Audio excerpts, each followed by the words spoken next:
So, grab your popcorn, folks, because this one's a doozy.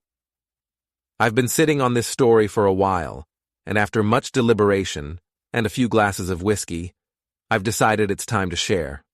Buckle up. My name's Tom. Well, for the sake of anonymity, let's go with Tom.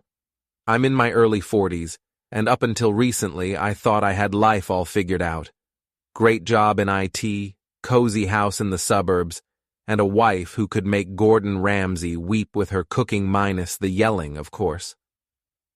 My wife, let's call her Dr. Jane, is a professor at a prestigious university. She's brilliant, charming, and has a laugh that could make hyenas jealous. We met at a tech conference about 10 years ago. She was giving a lecture on quantum computing, and I was there for the free snacks.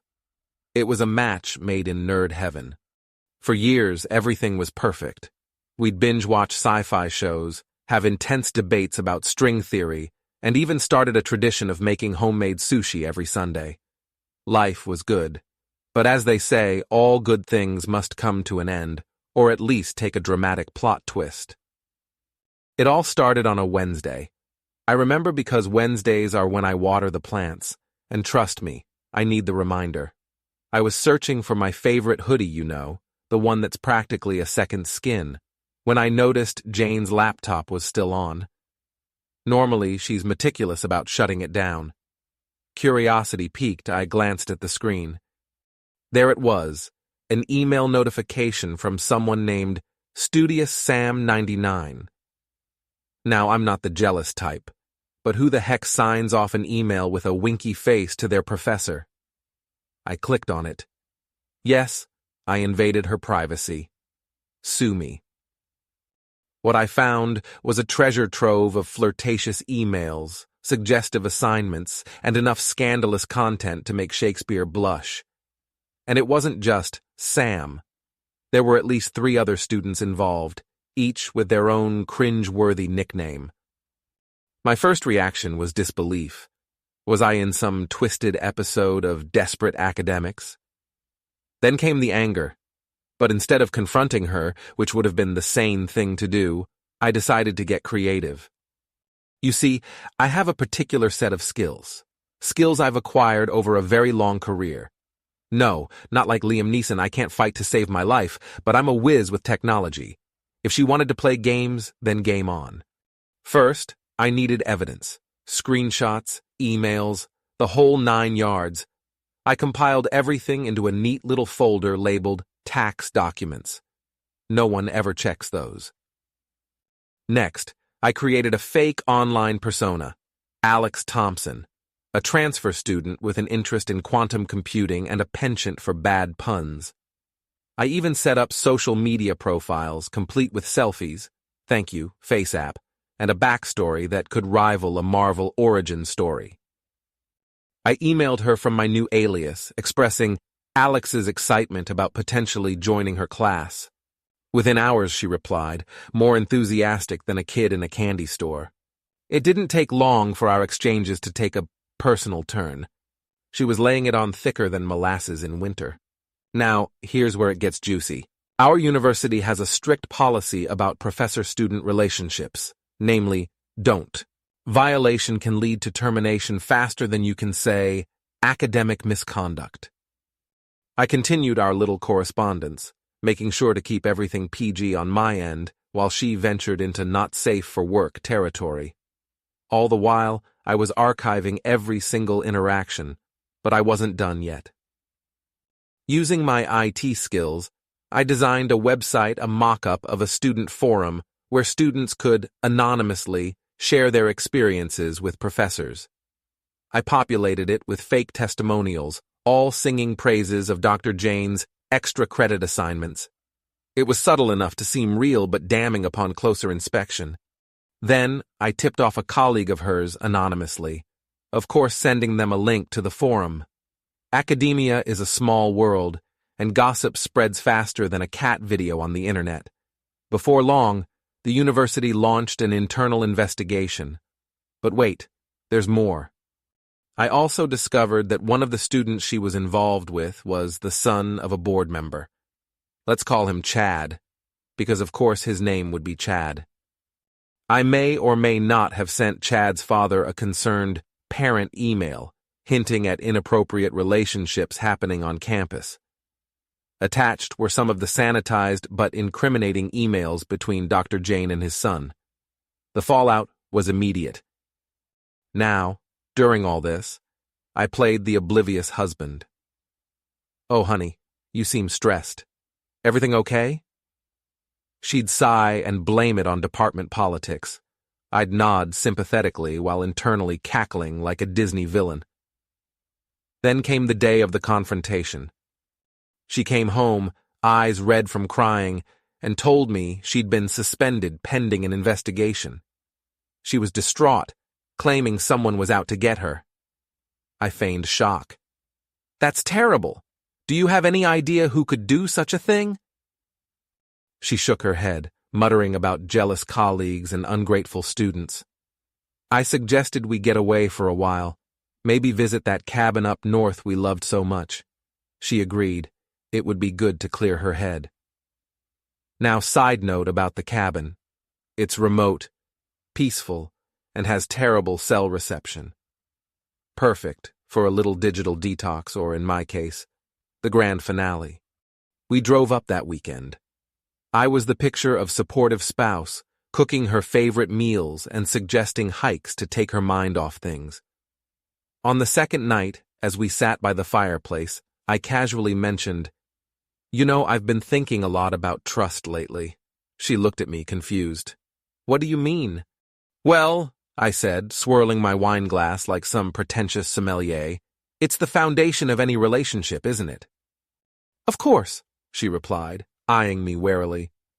I pulled out my phone. So imagine my surprise when I found these.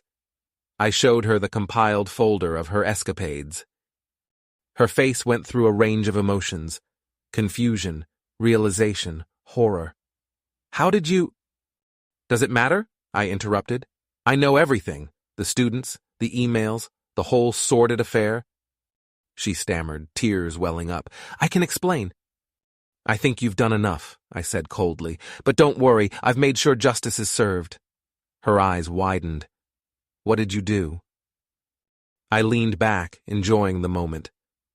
"Let's just say your extracurricular activities are now an open secret.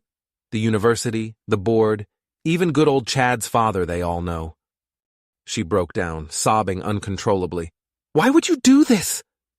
"Why?" I echoed, my voice dripping with sarcasm.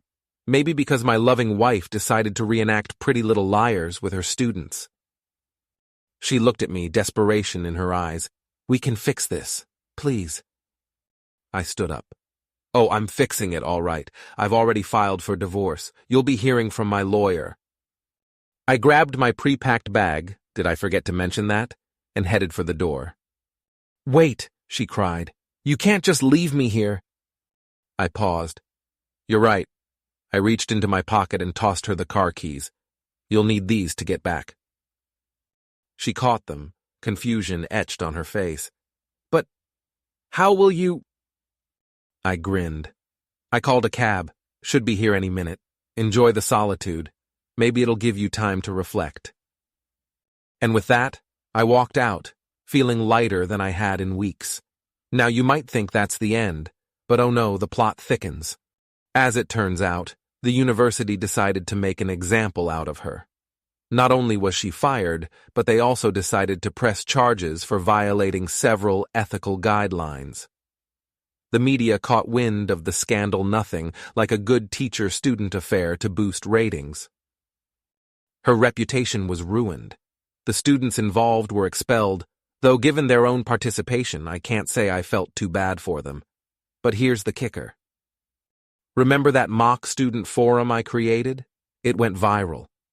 Other students from different universities started sharing their own stories of academic impropriety. It sparked a nationwide conversation about ethics in academia. I may have inadvertently started a movement. Go figure. As for me, I moved into a new apartment downtown. It's smaller, but the coffee shop across the street makes a mean cappuccino, so I can't complain. One day, as I was scrolling through the news, I saw an article about Dr. Jane's trial. She looked haggard, a shadow of her former self. I felt a twinge of pity but brushed it aside. Choices have consequences. A few days later, I received a letter in the mail. It was from Jane. Against my better judgment, I opened it. She apologized profusely, begging for forgiveness, claiming she'd made a terrible mistake. She wanted to meet, to talk things over. I tossed the letter into the trash. But then, an idea struck me. I sat down at my computer and drafted an email from Alex Thompson. Dear Dr. Jane, I came across the news articles about you. I wanted to reach out and say that I'm sorry things turned out this way. If you ever need someone to talk to, I'm here. Best, Alex. I hit send, a smirk playing on my lips.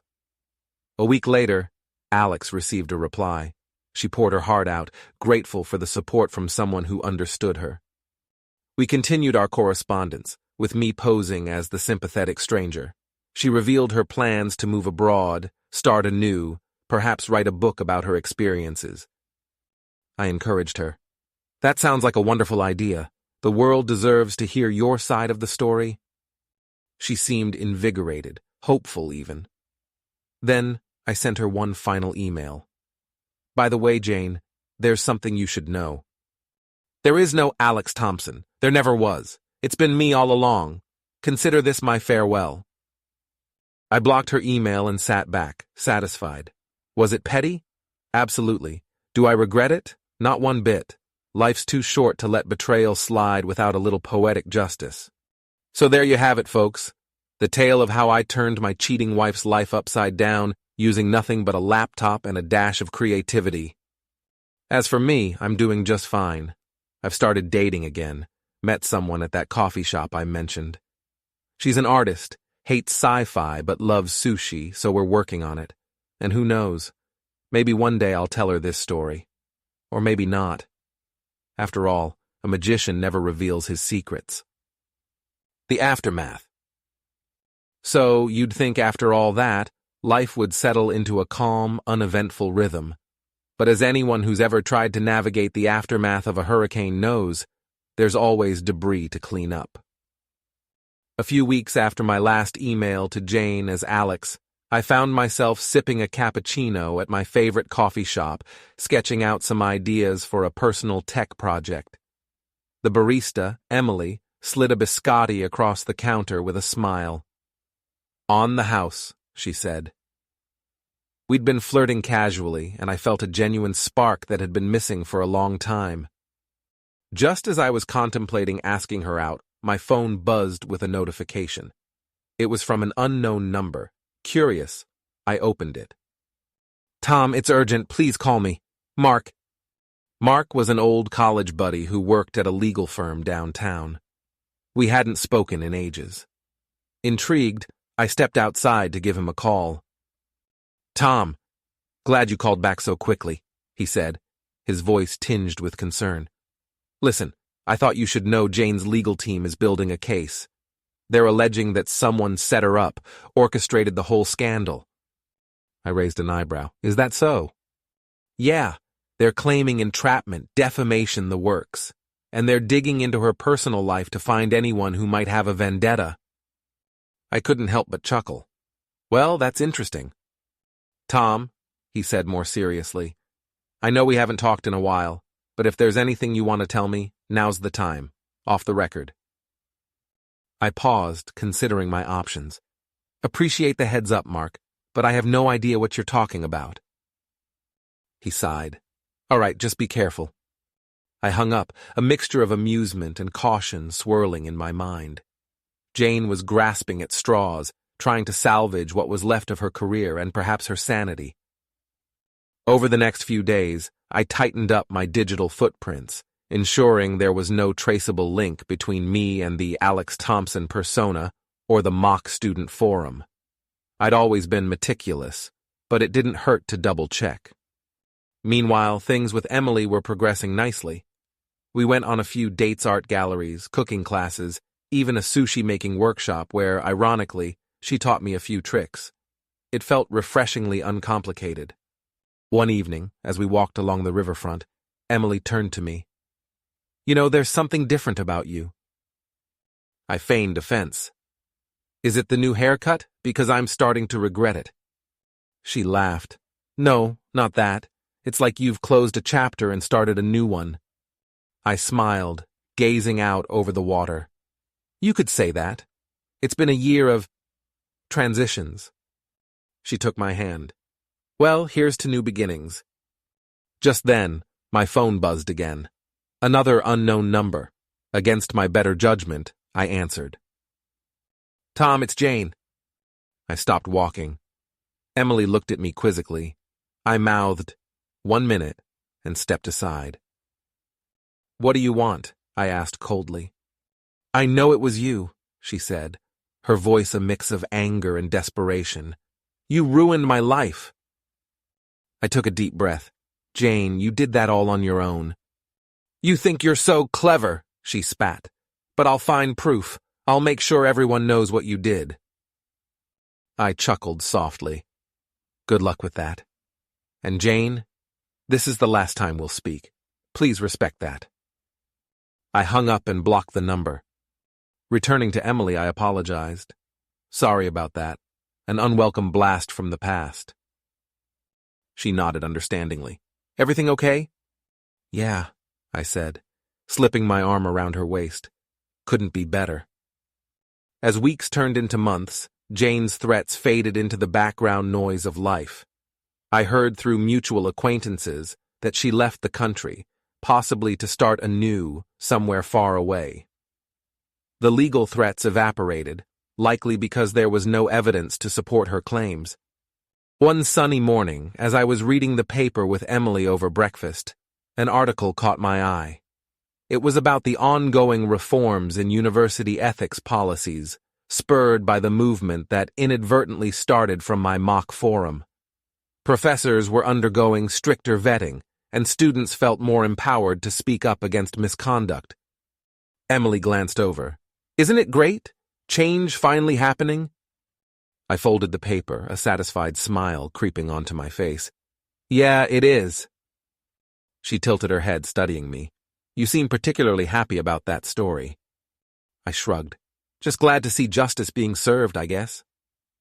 Life has a funny way of coming full circle. What began as a personal quest for vengeance ended up contributing to a greater good. While I can't exactly put that on a resume, it feels like a chapter well and truly closed. As for me, I'm embracing this new chapter with open arms. Emily and I are planning a trip to Japan. Turns out she's always wanted to learn how to make authentic sushi right from the source. Who am I to argue? Sometimes the best revenge is simply moving on and living a life full of joy and new experiences. And maybe, just maybe, leaving a little positive change in your wake. After all, isn't that the ultimate plot twist?